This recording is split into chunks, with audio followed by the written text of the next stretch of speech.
आप लोगों ने इसके खुलासे को एक लाइव फुटेज के माध्यम से किया है, क्या कुछ मामला था?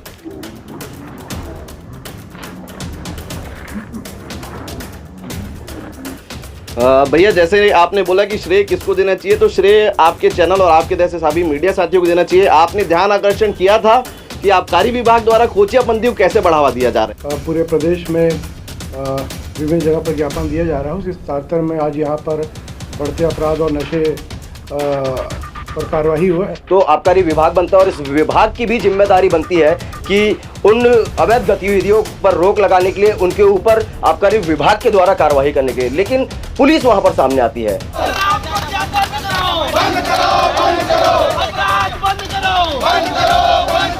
अब वापिस से विष्णुदेव साय की सरकार आ चुकी है, लेकिन भट्टिया जो है अब बढ़ते क्रम पर है।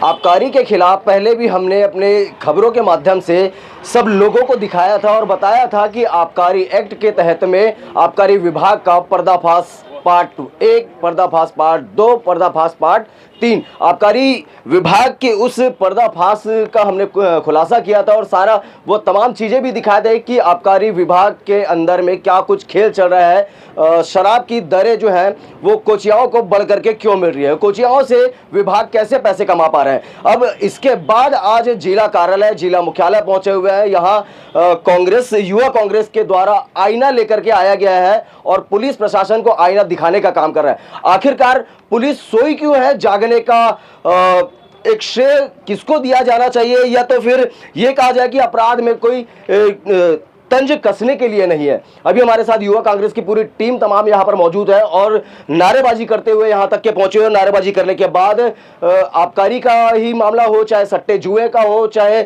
किसी भी अवैध गतिविधियों के ऊपर रोक लगाने का हो, तमाम चीज़ों को, विषयों को लेकर के आप लोग आए हुए हैं। आज कुछ एक अनोखा प्रदर्शन किए हैं, आईना लेकर के आए हैं। सबसे पहले और सबसे बड़ी बात तो ये कर लें कि आप लोगों ने इसके खुलासे को एक लाइव फुटेज के माध्यम से किया है, क्या कुछ मामला था?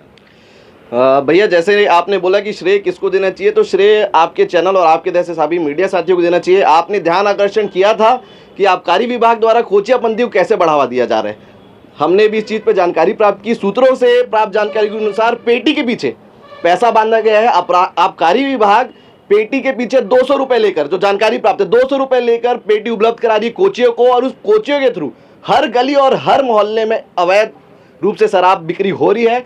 और आबकारी विभाग को हम चेताने आए हैं और सीधा सीधा हम उनको चेतावनी देने आए हैं कि आप 7 दिन का इंतजार करिए। अगर 7 दिन में कार्रवाई नहीं होगी तो आबकारी विभाग को हम घेर के उग्र आंदोलन करेंगे। ऐसा आंदोलन करेंगे जो आबकारी विभाग विगत 10 वर्षों से नहीं देखा होगा। आईने का मतलब क्या है? आईना पुलिस प्रशासन को दिखाया गया है। आज लाइव चलाया गया, दिखाया गया कि कहाँ पे खाएवाली हो रही थी, कहाँ पे अवैध दारू बिक रहा था। जब युवा कांग्रेस का एक छोटा सा सिपाही देख पा रहे हैं कि कहाँ गलत काम हो रहा है, तो पुलिस प्रशासन क्यों नहीं देख पा रहे हैं? तो हम उनको आईना दिखा के ये बताए हैं कि आप अपनी जिम्मेदारी को समझिए और उचित कार्रवाई करिए। कार्रवाई की अगर बात किया जाए तो वहीं पर ही एक सोच भी आती है कि आबकारी विभाग बनता है। अगर शराब का मामला है तो आबकारी विभाग बनता है और इस विभाग की भी जिम्मेदारी बनती है कि उन अवैध गतिविधियों पर रोक लगाने के लिए उनके ऊपर आबकारी विभाग के द्वारा कार्रवाई करने के लिए, लेकिन पुलिस वहां पर सामने आती है। क्या कहेंगे इस पर? देखिए, कहीं ना कहीं देखा जाए तो इसमें पुलिस का भी संरक्षण है। बिना पुलिस के संरक्षण के यह कार्य चल ही नहीं सकता। और जिस प्रकार से अवैध रूप से लगातार कई दिनों से अपन देखते कार्रवाई हो रही है, छोटी कार्रवाई, कोई पकड़ा रहा है, कभी कोई पकड़ा रहा है, तो ये चीज़ सबसे बड़ा मुद्दा ये है कि ये पूर्ण रूप से बंद क्यों नहीं हो सकता। अगर प्रशासन चाहे तो किसी की हिम्मत नहीं है कि वो एक क्वार्टर भी कहीं बेच सके। कहीं ना कहीं प्रशासन का संरक्षण है। खुलेआम ढाबों में दारू पिलाया जा रहा है, बैठाया जा रहा है, ये सब का लाइसेंस तो मिलता नहीं है। तो कहीं ना कहीं प्रशासन और आबकारी का संरक्षण है, तब जाके इतने बड़े पैमाने में ये काम किया जा रहा है। भूपेश बघेल की सरकार थी तब भाजपाइयों द्वारा ये भी मांग किया जाता था, आवाज़ें उठाई जाती थी कि शराबबंदी को लेकर के बातें कही जाती थी। अब वापस से विष्णुदेव साय की सरकार आ चुकी है, लेकिन भट्टिया जो है अब बढ़ते क्रम पर है। तो वही तो बात है कि इन लोग बात करते थे शराबबंदी की, आज देखा जाए तो चिखली में भट्टी खुल गई है। अब एक अंबेडकर चौक में भट्टी खुलने का इन लोग का प्लानिंग चल रहा है। तो इन लोग का तो घर पहुंचाने तक का प्लानिंग हो चुका है कि घर घर दारू पहुंचे।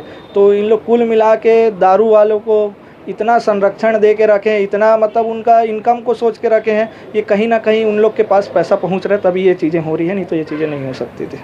गतिविधियां किस प्रकार से चल रही है और किस प्रकार से इसको चलाया जा रहा है, किनका संरक्षण मिल रहा है और कौन इनके सर पर हाथ रखा हुआ है, सारा चीजें तो उन तस्वीरों पे, उन लाइव तस्वीरों पर देखना होगा।